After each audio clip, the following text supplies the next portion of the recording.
Welcome to the NASCAR Field Filler Podcast, where you can get the latest results, fantasy picks, and news every week in the NASCAR racing world. We just got one more spot left to fill, so let's give it to our host. Here he is, Vanilla Wafers.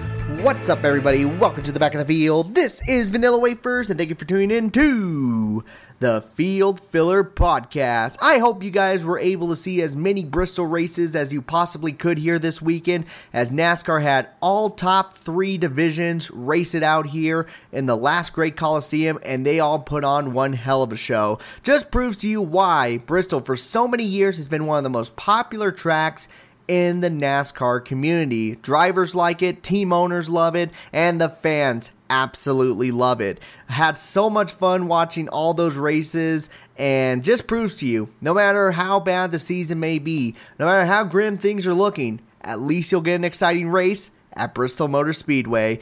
And sometimes it just makes me wish that that dirt track that they do at the beginning of the season would be done somewhere else and not at Bristol, because man, I just feel like Bristol for the last few years has just been throwing out bangers after bangers. And for us to only have it one time a season, I mean, it's a little bit of a disappointment. But either way, we still had ourselves an exciting race. We have a lot to talk about in today's episode because each race held a significant importance to whatever division that was racing there. Because in the Truck Series, it was the first race of the semifinals for the Truck Series. For the Xfinity Series, it was the regular season finale. And for the Cup Series, it was the elimination race for the round of 16. Yep, all that happened here this weekend at the half-mile concrete racetrack. So let's dive into it. We're first going to start off with the Thursday race, and then we'll move on to the main events for the Xfinity Series as well as the Cup Series. So without further ado, let's dive into it for the 20th race of the 2022 season for the Camping World Truck Series. It's time to look at the final results for the Uno 200 presented by Ohio Logistics.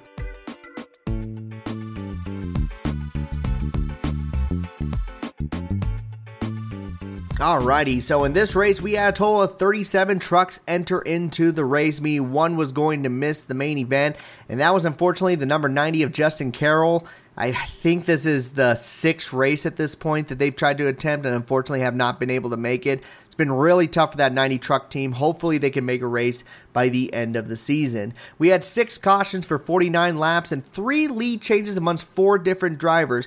Not too much action happening up front as far as lead changes went, but it was still good, an action-packed race, and we had a driver get their first ever win here in the Truck Series. And that driver is currently a playoff driver, advances into the Final Four, and oh, by the way, he's also racing for Thor Sports. I am talking about the number 66 truck of Ty Majeski getting a big win here at the last great Coliseum, leading 45 laps. He is officially your winner here in the 20th race of the 2022 season. Finishing second, we have the number 38 of Zane Smith. Finishing third was the number 75 of Parker Kligerman. Finishing fourth, we have the number 23 of Grant Enfinger. Rounding out the top 5 was the number 88 of Matt Crafton. And the sixth spot, we had the number 19 of Derek Cross. Finishing 7th was the number 52 of Stuart Friesen. Finishing 8th, we had the 98 of Christian Eckes. Finishing 9th was the number 18 of Chandler Smith. And then right at the top 10, we had the number 51 of Corey Heim. Some noticeable drivers who finished outside the top 10 that we should mention. Finishing 12th, we had the number 4 of John Hunter Nemechek. In the 14th spot, the number 1 of Haley Deegan. Finishing 16th was the number 17 of Taylor Gray. And then right behind him, you got Tanner Gray in the number 15 truck. Finishing 18th, we have the number 99 of Ben Rhodes. Finishing 19th, we have the number 42 of Carson Hosafar. Moving down the roster, we have the number 25 of Matt DiBenedetto. Finished one lap down this race and is credited with the 27th position. Chris Hacker in the number 33 unfortunately was out due to suspension issues on lap 165. Credited with the 33rd position, with Raha Karuth in the number 7 truck out on an accident on lap number 44 where he finishes 34th. And rounding out the field, out by lap number 25 due to an accident, we have the number 12 of Spencer Boyd. He'll be credited with the 36th position here in this race. And that is your final results here for the Uno 200 presented by Ohio Logistics. So this race was a big eye-opener for the next few races to come up because they realized the importance of having track position at Bristol. And if you're a fan of 90s Bristol and the early 2000s, that was the exact same way that Bristol used to run. I know a lot of people were kind of complaining about how Bristol has been running for the last decade. And even though I think those races have been spectacular, there was at one point where they didn't like it, where track position meant everything and the only way to get past drivers was to bump them out of the way. You kind of got that here in this Truck Series race. If you were smart on your pit strategies, you were setting yourself up for a great race, and that's exactly what happened to Ty Majeski. He took a pit stop strategy when other drivers did not do it, and that was able to put him up front, as well as Zane Smith and Parker Kligerman. They all got spectacular finishes due to those strategies here in this race, and Parker Kligerman didn't score any stage points, but for him to finish in the top 3, that's another big day for Henderson Motorsports and that number 75 team. Just makes me keep saying over and over, please become a full-time truck team. You guys are so talented for being such a small organization. Good job for them once again getting another top 3. But obviously the biggest win goes to Ty Majeski, who has struggled the last few years. I mean, I think last year he didn't even have a half of a season under his belt. Like, he only ran a few races in the number 66 truck for Thor Sports. So for him to get a full-time spot was a huge opportunity for him. He's been extremely consistent this year, always running in the top 10, but for him to finally get a victory is absolutely huge. He hasn't really been known as the guy to beat, but he's Mr. Consistent right now. And for him to transfer to the Final Four, I think it's well-deserving. Just proves to you how talented this driver is, and he just needed a good opportunity. Now he has it here with Thor Sports, and to be honest, he's being the most consistent and most talented driver in that organization. Matt Crafton's been struggling. Christian Eckes is really hot and cold, and Ben Rhodes was good at the beginning, but now it's starting to fall off. But not Ty Majeski. He has been consistent since the beginning of the season, and for him to finally get his first victory here in the Truck Series, well deserved for that number 66 team. Team that was struggling, let's go to his teammate, the number 99 of Ben Rhodes. I don't know what's going on with Ben Rhodes, but they got to figure it out because they almost missed out on the first round. They almost got eliminated. Thank goodness they didn't. They were able to beat out Carson Hocevar as well as Matt Crafton.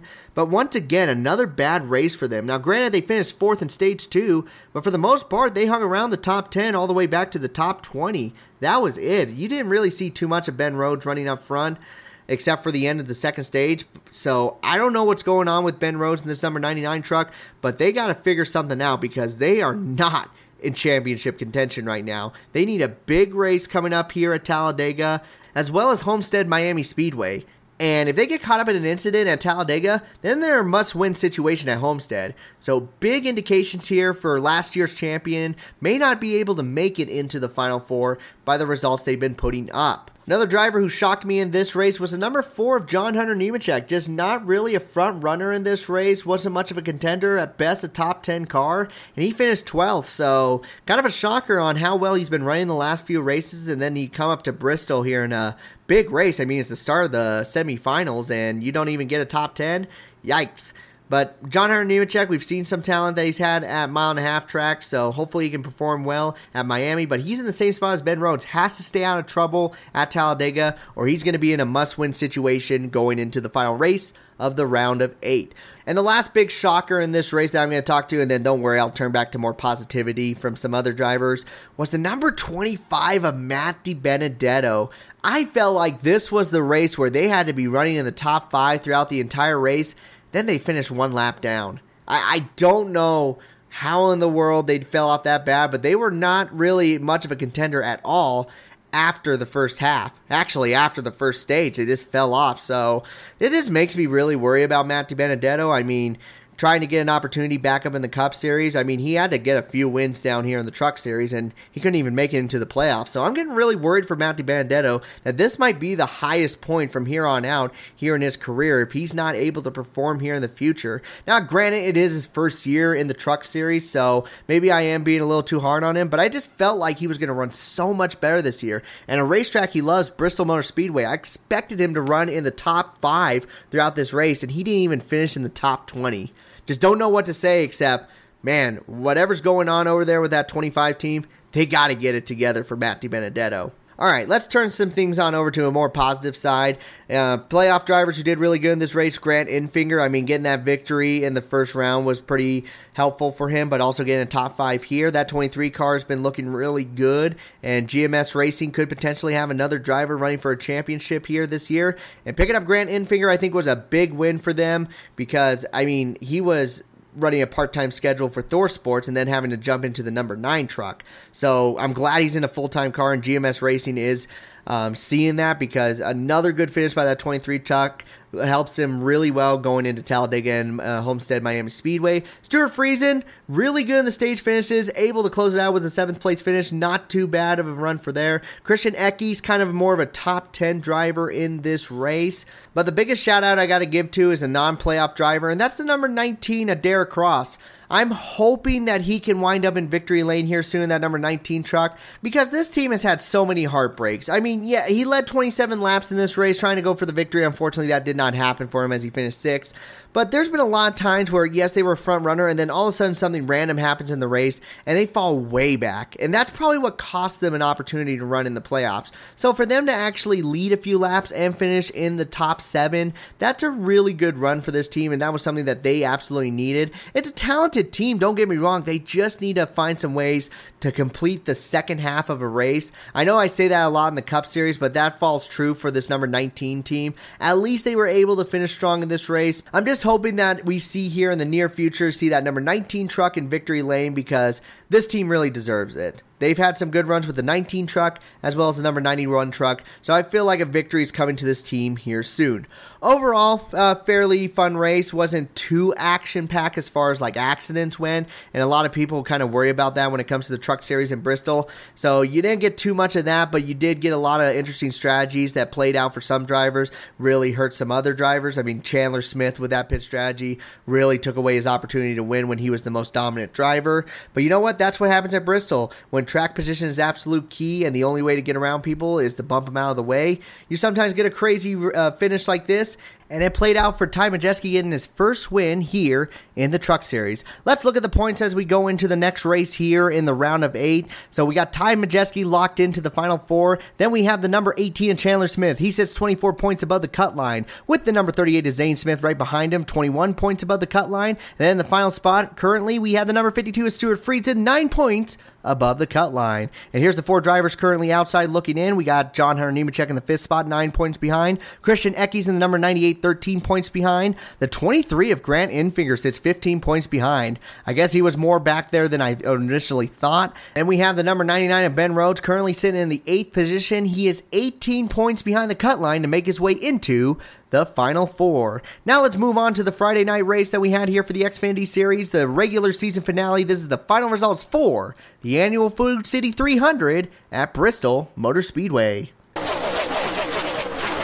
Alrighty, so in this race, we had a total of 41 cars enter into the race. Unfortunately, that meant 3 drivers were going to have to miss out on it, and that was the number 52 team with Brandon Poole behind the wheel, the number 13 of Chad Fincham in that number 13 car, and then the number 47 team with Dawson Cram. These drivers unfortunately missed it out to run in the main event. We had a total of 8 cautions for 58 laps and 6 lead changes amongst 5 different drivers. The winner of this race, thanks to a pit strategy, a big call by the team to get him his 3rd consecutive win here in the Xfinity Series. Of course, I'm talking about the number 9 of Noah Gragson, leading 25 laps in this race, and he ends the regular season with 6 victories. He's your winner here at the Food City 300. Finishing 2nd, we have the number 19 of Brandon Jones. Finishing 3rd, we have the number 21 of Austin Hill. Finishing 4th, we have the number 1 of Sam Mayer. Finishing 5th was the number 98 of Riley Herbst. In the 6th spot, we have the number 16 of AJ Allmendinger. 7th was the number 8 of Josh Berry. Finishing 8th was the number 45 of Stephen Parsons. Amazing finish for him. Finishing 9th after leading 148 laps, we have Justin Allgaier, unfortunately finished back here due to a speeding penalty near the end of the race. And then rounding out the top 10, we have the number 39 of Ryan Sieg, able to race his way in to the playoffs. Some notable drivers who finished outside the top 10 that we should mention. Finishing 14th, we have the number 18 of Sammy Smith. Finishing 16th, we have the number 51 of Jeremy Clements. Finishing 18th, we have the 02 of Sage Karam, with Daniel Hemrick and the number 11 finishing 20th.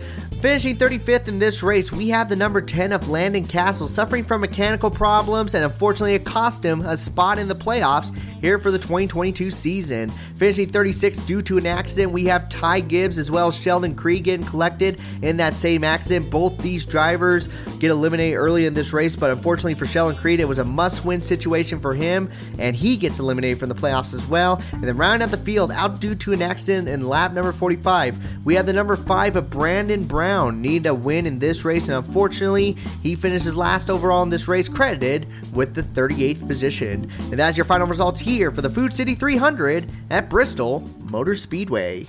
Man, what a fun race we had here in the Xfinity Series. Just so much action, so many storylines going out throughout the entire race. Just a lot of fun. Let's first start off with giving the big congratulations to Noah Gragson. 3 wins in a row. And they're not similar tracks by any mean. They've all been different types of racetracks. And he's wound up in victory lane each and every time. Just a dominant performance by this number 9 team. Whether it's strategy or just having the best car, they've just done a phenomenal job staying out of trouble. Well, maybe got into a little bit of trouble there. We'll talk about that in a moment. But Noah Gragson just great pit strategy and just held off the number 19 of Brandon Jones for those final few laps. Did an amazing job. Unfortunately, he may have lost his lunch and his dinner there at the finish, and it came up on his driver's suit. But you know what? He was still pumped. He was still excited. It's funny that the pit crews took a moment. They looked at him and they were like, ooh, well, maybe we'll celebrate after you take a shower. But it was still really cool for Noah Gragson. Just so excited to see what he can do in the Cup Series. Now, granted, he's going to be with the number 42 car, which hasn't been doing too much with Petty GMS Racing. However, we have seen the talent from that team with Eric Jones in that 43 car. I'm hoping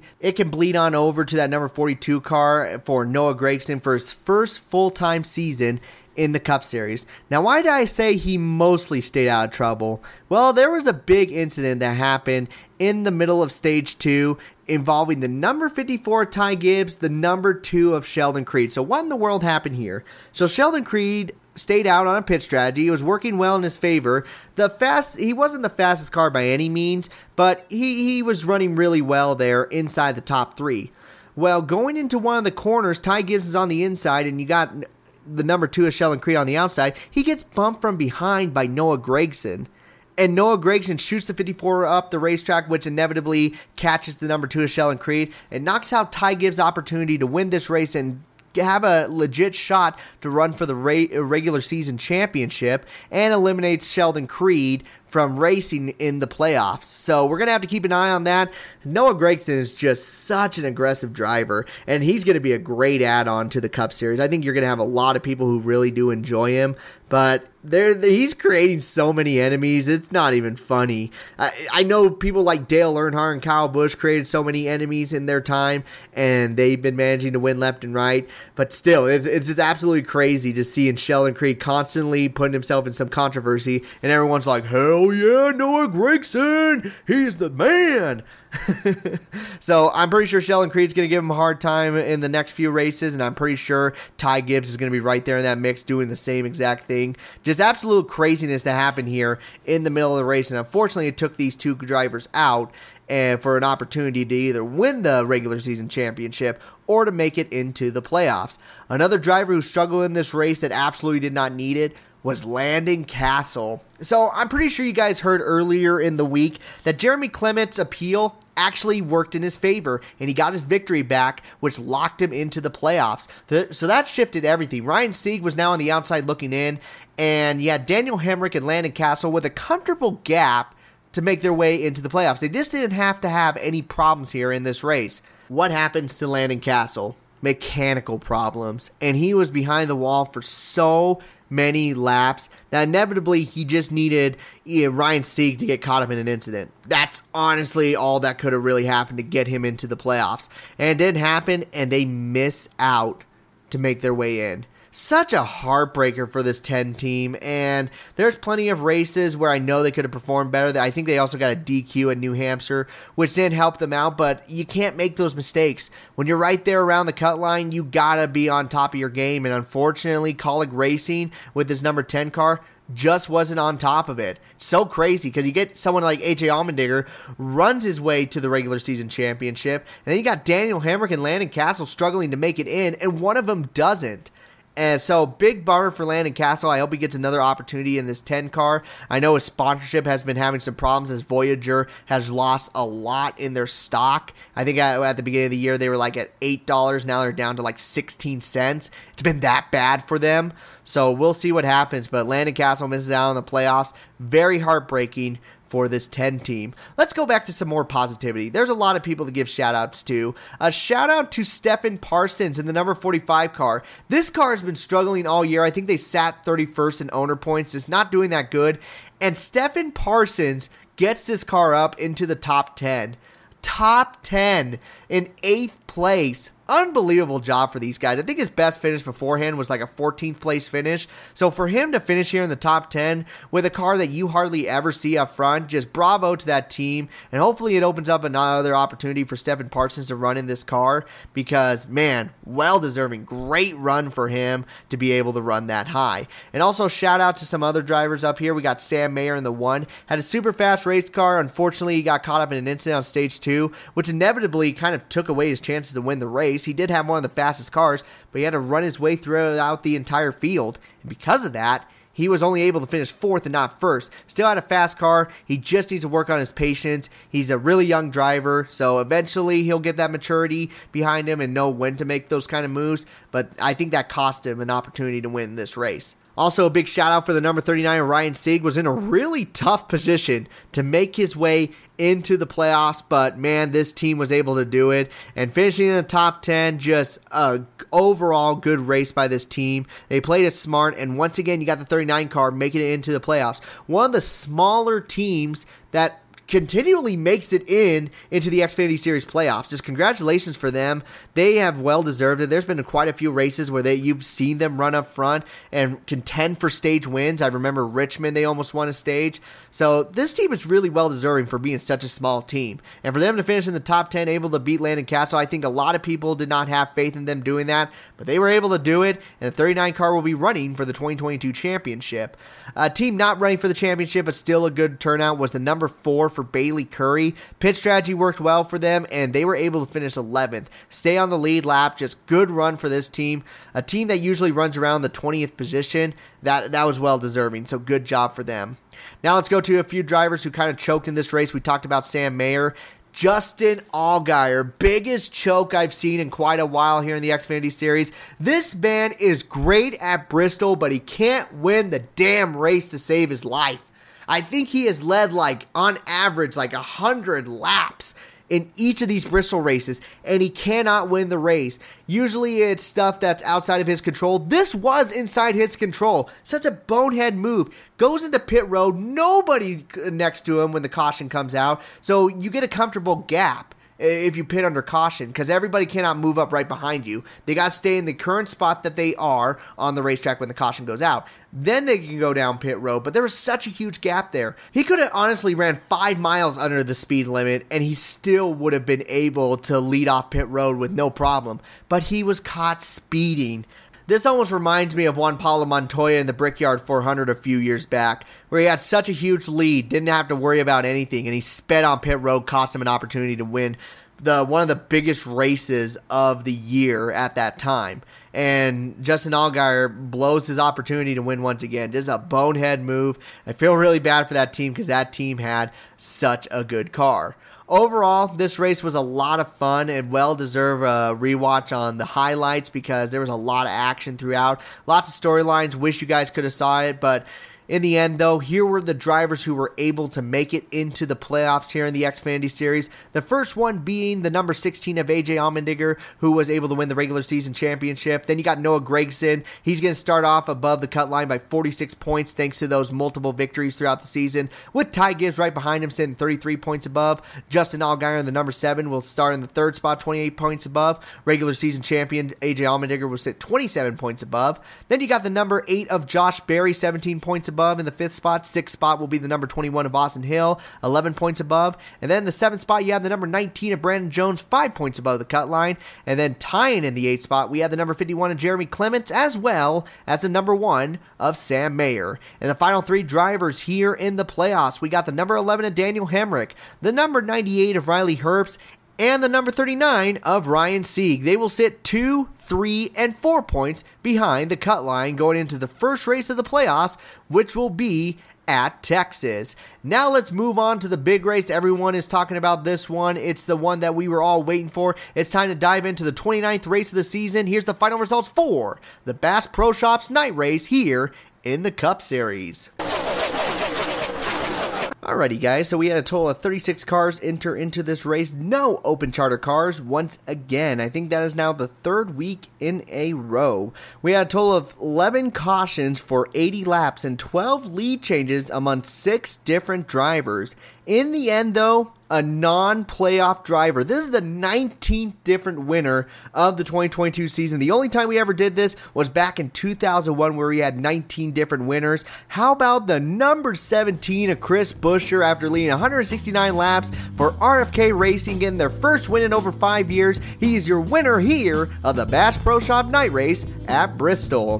Finishing second, we have the number 9 of Chase Elliott. Finishing third was the number 24 of William Byron. Finishing fourth, we have the number 20 of Christopher Bell, followed by Kyle Larson at the number 5, finishing 5th. In the 6th spot, we have the number 1 of Ross Chastain. Finishing 7th was the number 16 of AJ Allmendinger. Finishing 8th, we had the number 41 of Cole Custer. 9th with the number 11 of Denny Hamlin. Rounding out the top 10, we have the number 4 of Kevin Harvick. Finishing 11th, we have the number 34 of Michael McDowell. 12th, the number 31 of Justin Haley. 13th, the number 6 of Brad Keselowski. 14th, the number 14 of Chase Briscoe. Finishing 15th, good run for the number 7 of Corey LaJoie, followed by the number 21 of Harrison Burton in the 16th position. Another good run, this one, Cody Ware in the number 51, finishing 17th. Todd Gillen, number 38, finishes 18th. 19th, the number 99 of Daniel Suarez. And rounding out the top 20, we have the number 2 of Austin Cindric. Finishing 21st, we have the number 43 of Eric Jones. Moving down the roster, we got Tyler Reddick in the number 8, finishing 25th. Then you have the number 22 of Joey Logano. He was out due to suspension issues on lap number 437, finishing 27th. And then last week's winner, the number 45 of Bubba Wallace, he had some power steering issues, able to come back on the track, and he was able to finish 92 laps down in the 29th position. Then you got Ryan Blaney right behind him, finishing 30th. 31st, we have the number 3 of Austin Dillon. 32nd, the number 48 of Alex Bowman. And then in the 34th position, you have the number 18 of Kyle Busch. All these drivers suffered either from an accident or mechanical issues. And then rounding out the field, out due to steering issues, similar to Bubba Wallace, we got the number 19 of Martin Truex Jr. out by lap number 198 due to power steering issues. He ends the race with a middle finger and the 36th position overall here in this race. And that is your final results for the Bass Pro Shops night race here at Bristol. If I have to give this race one word to describe it, just one word, it would be chaotic. There was nothing sane about this race. So much craziness happened throughout the entire race at Bristol, and at least everybody who has a Twitter account at least at one point asked what is going on in this race. It was absolutely crazy. I don't even know where we really begin. Why don't we start off with the first problems that happened in this race, which was the flat tires that the Fords were suffering on the right side of the car. Yep, this was common in the early parts of this race where you'd have a random Ford out on the racetrack suffer a right front tire issue.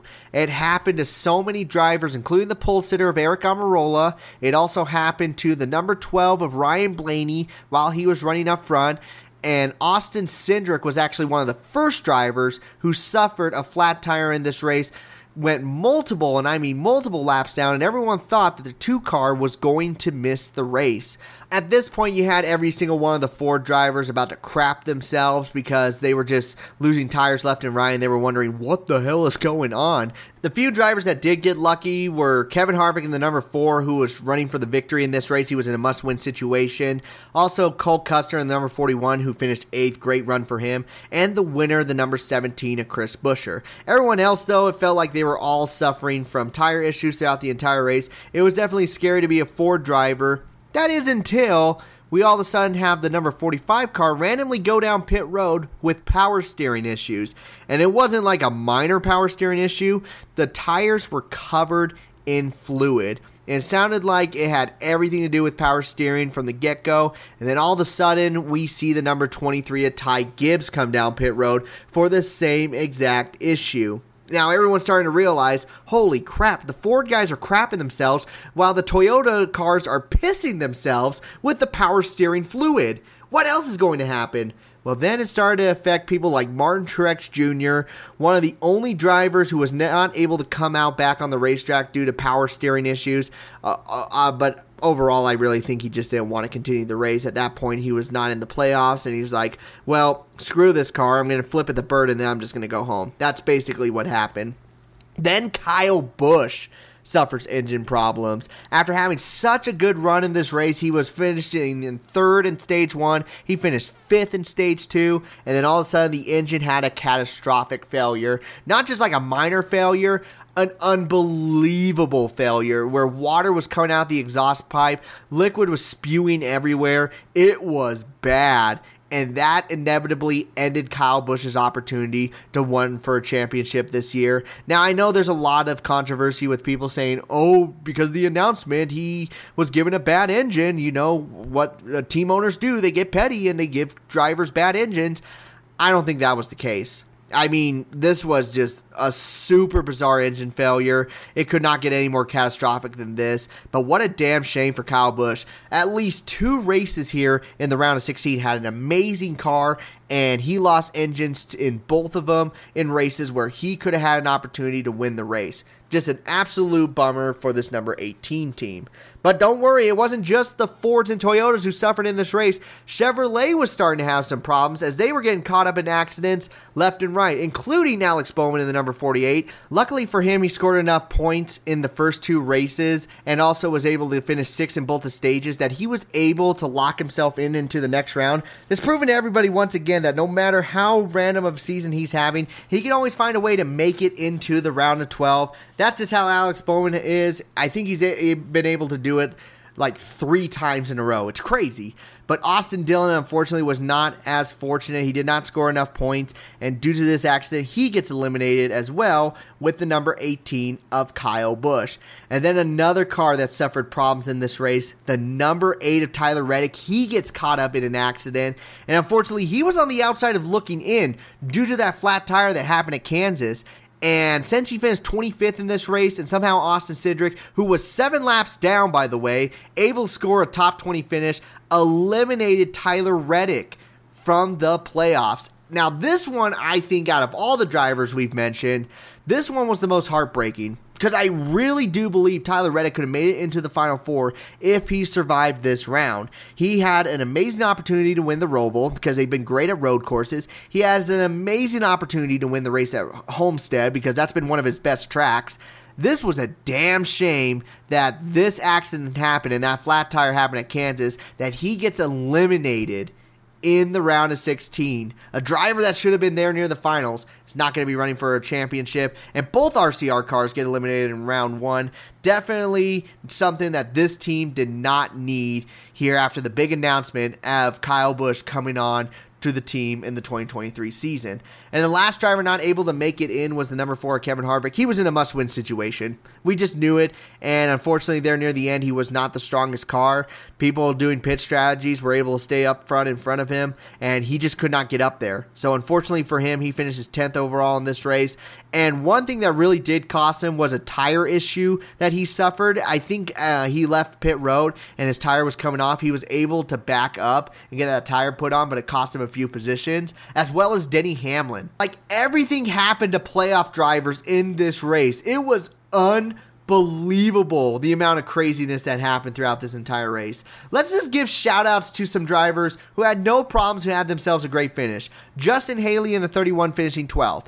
Things have been going better in the right direction for him the last few races, and what great to see for Kaulig Racing after getting one of their cars eliminated in the Xfinity Series to run for a championship. At least they had some good finishes here with Justin Haley finishing 12th and AJ Allmendinger finishing 7th. Great finishes by those two drivers. Cole Custer, I don't remember the last time he got a top 10. I think it's been like over 2 years. I almost said 10 years. It's felt that long, but about 2 years it's been since he's gotten a top 10 finish. And for him to be able to do it here at Bristol, I mean, great job for them. At least one of the Stewart-Haas Racing cars was able to get a good finish here besides Kevin Harvick. Then also a shout out to the Henrik Camp minus Alex Bowman for able to get 3 of their cars in the top 5. We weren't hardly talking about them at all in this race. Not at all. But they were one of the few teams that stayed out of trouble throughout this entire race and got some solid finishes. So Hendrick Motorsports, way to be super safe on the racetrack and getting some great finishes here. It's a shame for Alex Bowman, but for the most part, you guys had your good showing here in this Bristol race. But the biggest winners, hands down, RFK Racing, with Brad Keselowski winning one of the stages, leading 109 laps, and his teammate, the number 17 of Chris Buescher, getting a victory. Chris Buescher's last victory was all the way back in 2016. 2016 was the last time he wound up in victory lane, and it was a fog-shortened race. It really was. And he wins this race, which was probably one of the most chaotic finishes anyways to a round. And for the first time ever since the playoffs has been introduced in 2014, we had a whole round get swept by non-playoff drivers winning. Eric Jones at Darlington. Then you got Bubba Wallace at Kansas, and now Chris Buescher, or Christopher Buescher, as everyone likes to call him now. What an unbelievable first round to the playoffs. It just proves how diversified this next-gen car is for everyone competing. Like, everyone has had a shot at victory lane except for a couple teams. And just unbelievable just to see this amount of drivers have opportunity to win races. And still, you have people like Ryan Blaney and Martin Truex Jr. who haven't gotten a victory yet. And then Talladega's coming up. We're potentially going to break the record for the most different winners in a season. And it's thanks to this next-gen car and thanks to all these talented drivers here in the Cup Series. So the points gets reset here in the round of 16. Now we go down to the round of 12. Here are the drivers locked in, still running for a championship. We got Chase Elliott in the first position. He will start off 31 points above the cut line. Then you got Joey Logano in the number 22. He will start at 3,025. Ross Chastain will start in the third spot at 3,020. Then you got Kyle Larson in the number 5 at 3,019. William Byron in the number 24 starts at 3,015 points. Denny Hamlin will start at 3,013 along with Christopher Bell as well as Ryan Blaney. And then these will be the 4 drivers starting below the cut line. You got the number 14 at Chase Briscoe, who will start 4 points behind the top 8, followed by Alex Bowman. He will start 6 points behind along with the number 99 Daniel Suarez. And rounding up, we got the rookie, the number 2 of Austin Cindric. He will start out 3,006 points, which will be 7 points behind the cut line starting at Texas. Overall, this was a super exciting race. You need to go back and watch it. Just absolute craziness. You didn't know what was going to happen next. Anything could have happened, and you got it at one of the most chaotic tracks on the schedule, and still to many, the most beloved track, Bristol Motor Speedway.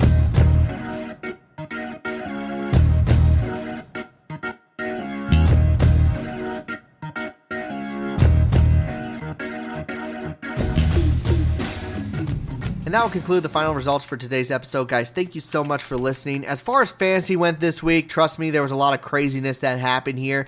But we still got to announce the top 3 because the top 3 were able to still do really good. Only one driver was able to score 200-plus points, and that was IDK123 with 203 points. Congratulations to you, good sir. You are the overall winner here this weekend at Bristol Motor Speedway, and you had the best fantasy team here in the NASCAR Field Fillers League. In the second spot, we have Chobe Race Fan at 197. He was tied by also Phoenix and Avery.